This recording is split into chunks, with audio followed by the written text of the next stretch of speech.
5 years are the hottest in recorded history. So my question to everybody was, well, to the managers, we have the biggest technology company in Europe, but I want to ask this to this room. Tell me, do you think we're doing enough? Then take your arm and put it like this, or do you think we should do more? So I would love to see, so if everybody could just tell me, do we think we do enough? Put your arm here, and if you think we need to do more, up the arms. It's your time to sort of get your arms moving in one or the other direction. All right, that's exactly the feedback I got from my managers, which is like, yes, we do a bit, but we actually should do more. So Francesco, this is to support you, and Mr. Chen, this is also to support you. The reality is we will not reach the 4 degrees by 2010 if we don't do enough. And the reality also, and that's why it's so important, and that's why I'm here, it's urbanization. It's in urban areas where the fight will be decided for the world humanity. So whatever you're doing, Minister, is actually what we need to do around the world. And I'll give you an example, because you talked about water. I used to live in New York, and we had the big sort of decision in New York. And I'm flying after Singapore, I'm flying to Jakarta. And New York uses 20 times more resources than somebody in Jakarta. What is an example? Do you know how much water is being used in New York every day? Any clue? A lot? Yes, that's true. Anyone has a bottle of water? Anyone has a bottle of water? Just get the bottle of water. Do I see? Nobody has a bottle of water. There's a bottle of water. There is 5 billion liters of water which is being used in New York every day. If you put one of those bottles of water over the next, you reach the moon every day. So you talk about reaching the moon. Well, New Yorkers are using and reaching the moon doing that. So we have to change, basically, fundamentally the way we're using resources. And that's really where we want to go. So the question is, well, what do we do? Should we be concerned? Yes. Should we have fear? Yes. Should we be in panic? No. I mean, the main thing of this event and why we're coming here is to say, what should we do? So I'll give you my perspective or the Siemens perspective. The good news, and you talked about it, we started already. We're doing a lot of renewables, we feel good, things are great. You go around and you see windmills, you see solar panels, and if you ask kids, basically, you're telling them, what do you think about renewables, and they talk about electric cars. So the good news, we talk a lot about electric cars, but there's only 6 million worldwide. We will have 220 million, actually, cars by 2040, and so I talked to all of the German car makers. A lot of electric cars are actually coming. So the question is, how do you charge them? So there's a lot of new ideas. So this is what we're doing in Berlin, or which we're actually doing also in London. We're taking poles and connecting to the electric poles charging mechanism. So this is a feel-good environment. You see electric cars, you see charging. This is good. But before you do this, you actually need to have a strategy. And the minister talked also about this. The strategy, we call it the 3 Ds. 1101, basically in binary, is digital, or D. It's a D. So what does it mean? We talk about the idea of decarbonization, which is our main goal, that Francesco talked about. We need to decarbonize. The way we do it is by decentralizing an energy system. And the only way to do it is by doing this digital. Let me give you another example. In Germany, in 1990, we had 1,000 power plants. 1,000 power plants and 4 mathematicians which calculated when Germany was playing the UK in a football match, and they knew how much energy was needed. Today, the Minister, you talked about how many producers and consumers of electricity exist. We have 2 million people which are producing and consuming energy at the same time. The grids we have never been designed to do that. So you need to bring digital capabilities to actually be able to do this. So that's the idea. Is we need the 3 Ds. We need to decarbonize. In order to do this, we need to decentralize. In order to do this, we need to digitalize. We give you an example. In order to do this, you have to look at, this is what I like, you have to look at the buildings and at the grid at the same time. I'm going to take you to Dubai. So I think you flew from Abu Dhabi. The next expo, Francesco, is going to be in Dubai.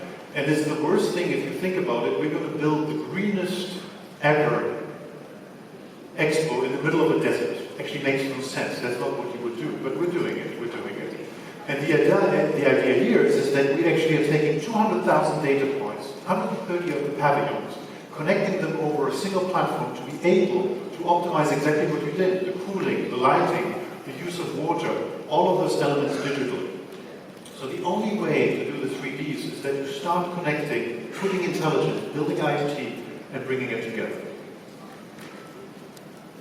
But in order to do this, you have to break the silos down, you have to think bigger. And I will take, Francesco, one of the examples you have, just to give you sort of a problem why we have an issue with renewables. This is the energy consumption, the total energy consumption of Europe.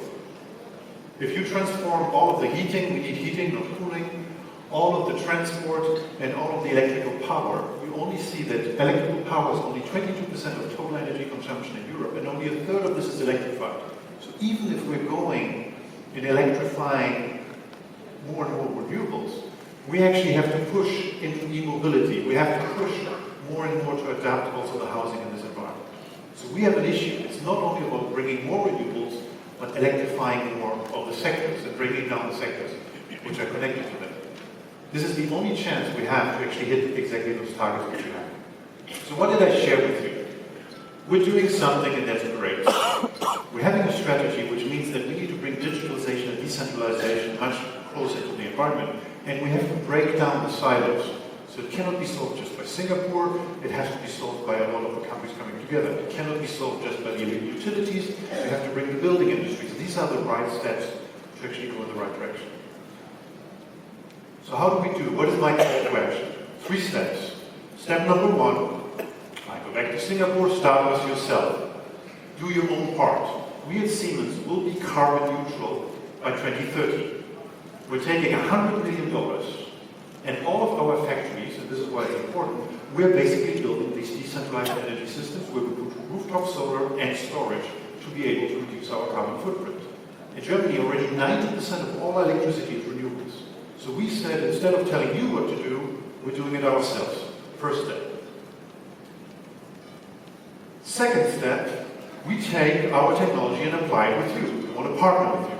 I'll give you a couple of examples on how do we put this forward.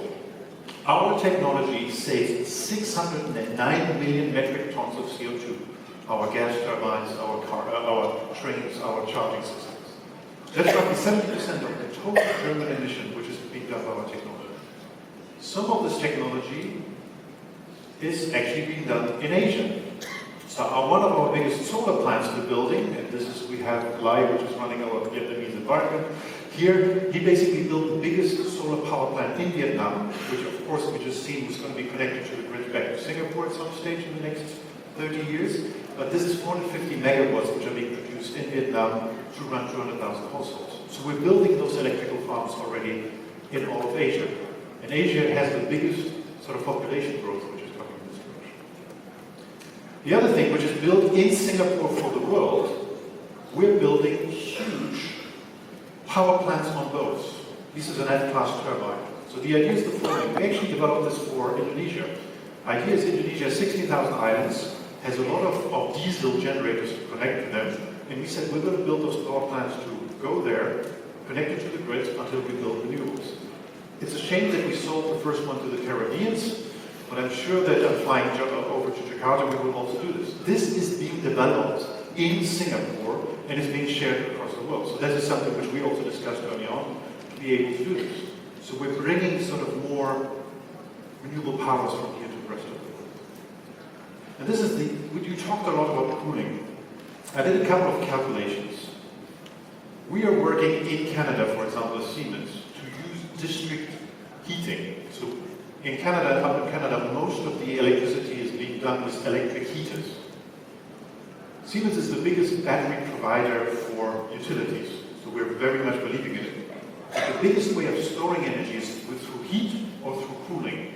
So in Canada, we're using this hundreds of thousands of heaters to actually, when we have renewable energy, to heat up a bit more, and when we don't have enough energy, to actually don't heat as much. We want to do the same with air conditioning.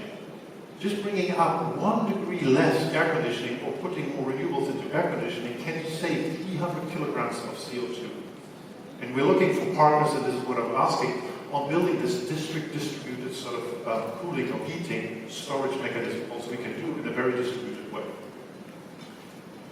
I only had 10 minutes, so I needed to sort of give this in a very sort of much hurry. The first one I told you is the world moves already. It needs a single strategy. I call this the 3 Ds. We need to break down the barriers to do this. We have to start with ourselves. We have to work together, but we have to create environments where we can meet. And this is an example which we have here. We have a digitalization hub in Singapore, which we've done with the EDB, where we invite every startup, every medium or big-sized companies to build solutions which go across building, which go across industry, which goes across utilities, or even transportation. The only way we will able to actually make that promise real, which Minister Chan shared with us, is to give to our kids a world which is better than the world which was given to us. Because I have 4 kids, and I know Europeans are a bit different, but they're going for Friday for Futures. 2 of my little ones are every Friday saying, "Dad, what are you doing? Are you helping us?" And look, I work for Siemens, we're doing a lot of renewables, that's great. I'm saying, "Are you doing enough?"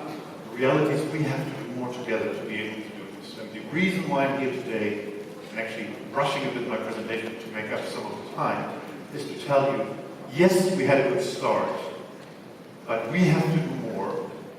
And Asia will be sort of the place where this battle will be defined, and it will be defined in urban environments, and that's why Singapore has to act.